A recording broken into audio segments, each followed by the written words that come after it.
Welcome to today's Explainer. We're going to completely dismantle the myth of primitive or simple agriculture.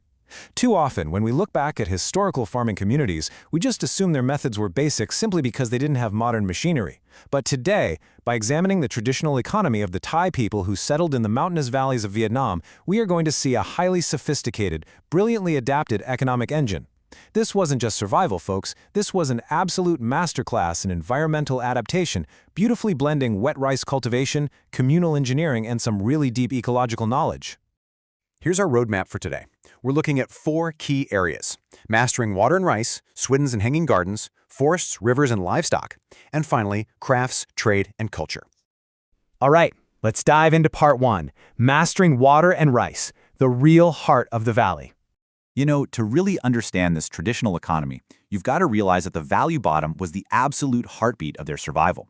We're talking about establishing lowland wet rice fields in major river basins, places like Muang Thong and Mai Chau. This wasn't just a side gig. It was their history, their legacy, the very foundation of their villages. But growing wet rice in a mountainous region, that requires mastering water. And they did this through a brilliant feat of communal engineering called Muang Phi Lai Lin. Basically, they built weirs, the phi, across flowing streams to raise the water level. Then they dug canals, the muang, to move that water over distances, and used smaller troughs, the lai or lin, to meticulously distribute it right to the individual plots. This wasn't just farming. Building and maintaining this system required serious coordination. Water management was, at its core, community management. Now, you might naturally assume that deep plowing is just the advanced way to farm, right? Well, in these mountainous fields, the fertile soil layer is incredibly thin. Deep plowing would literally destroy it. So instead, they used a method known as fire cultivation and water puddling. They'd burn straw right on the field, let the water in, and actually have buffaloes trample and puddle the mud. It's brilliant. It wasn't some low-tech limitation. It was a highly calculated, environmentally conscious choice designed to protect that fragile mountain soil. And their grasp of botany was just remarkable. They used a rigorous 2-stage transplanting method. First, they treat the seeds by soaking them in warm salt water. Then, they'd sow them in a flooded field, draining it once the young seedlings popped up. But here is the absolute genius part. At about 20 to 25 centimeters tall, they would uproot those seedlings and transplant them densely into a second seedling field. Only after they grew stronger there would they move them to the main production field. This rigorous multi-step process was developed specifically to help the rice plants grow vigorous root systems that were perfectly suited to thrive in their specific climate. Moving on to Section 2, swidens and hanging gardens, or moving up the slopes. So as much as the valley was the center of life, populations grow, right? And droughts happen. A single yearly rice crop just couldn't fulfill every single household need, so they looked upwards. Swidden farming on the mountain slopes acted like the perfect supplementary engine to that wet rice core. While the valley provided the permanent food center, the upland swidens provided vital backups. Up on the slopes, using careful fallow cycles to let the soil recover, they grew upland rice, maize, cassava, and sweet potatoes. But get this, it wasn't just food. They also meticulously cultivated cotton and indigo up there, providing the essential raw materials for their clothing and weaving. The mountain slopes were basically their department store and backup pantry combined. And their spatial efficiency didn't stop at the main fields. Right behind their traditional stilt houses, they engineered these incredible hanging gardens. I mean, this is hyperlocal resource management at its finest. They'd set up small wooden troughs or elevated patches of soil just to grow everyday herbs, onions, and spices. It totally maximized the usable space around their homes and ensured that vital ingredients for daily meals were literally at their fingertips. It's a beautiful example of microagriculture complementing the macroagriculture of the valleys and slopes. Okay, part 3, forests, rivers, and livestock, the wild safety net. Because no matter how good your farming is, nature is totally unpredictable. Floods wash away crops, droughts starve the soil. To survive for centuries in this environment, the Thai community used the wild as their ultimate ecological safety net. Their natural investment portfolio was incredibly diversified. The forest wasn't just wilderness to them, it was a carefully understood reserve. In lean seasons, they knew exactly where to forage for tubers, bamboo shoots, rock moss, wild seeds, and even edible insects to supplement their diets. Beyond food, the forest was their hardware store and pharmacy, providing building materials, lighting oil, and medicinal plants. Their folk knowledge of these ecosystems was immense. And then there were the rivers.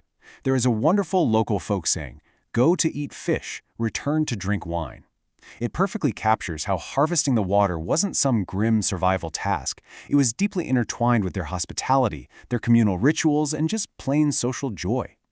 Fish were raised right in the flooded wet rice fields, but the rivers and streams provided a massive, regular bounty of aquatic resources. They had incredibly clever ways of harvesting those rivers, notably through a technique called the chung.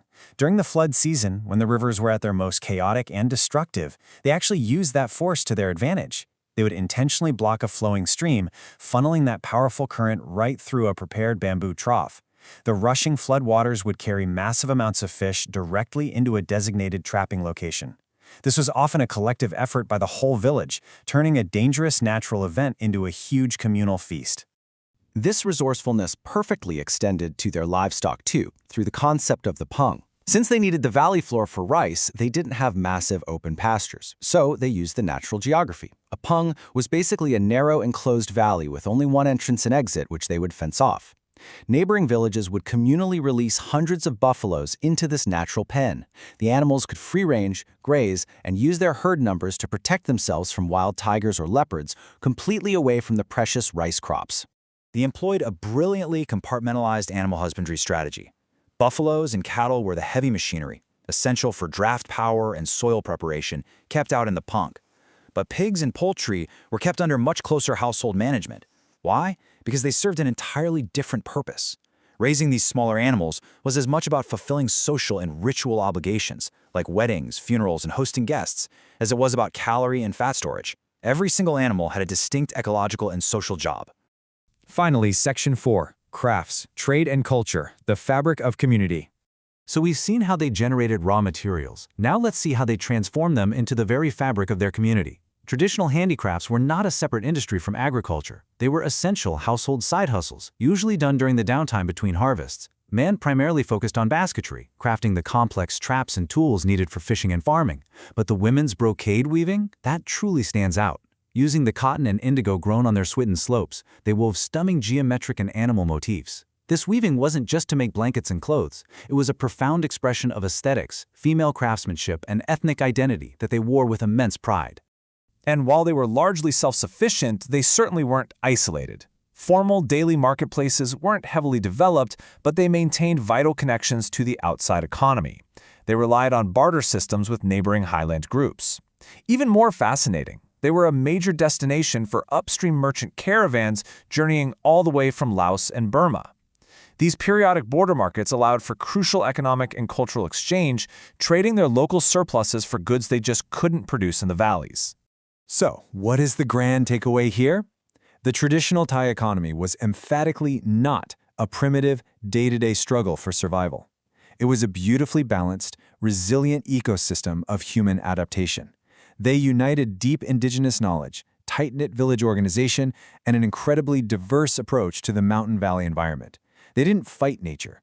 They meticulously engineered a place within it, balancing the wet rice valleys with Swidden slopes, wild forests, and communal systems. Which brings us to our final thought. We live in an era of massive industrial monocrops and, frankly, highly fragile global supply chains. When we look at the localized resilience, the zero-waste resourcefulness, and the diversified ecological mindset of the traditional Thai economy, how might our modern societies benefit from returning to this kind of balance? It's a question definitely worth pondering as we look toward the future of sustainability. Thanks for joining me on this explainer, and keep questioning the world around you.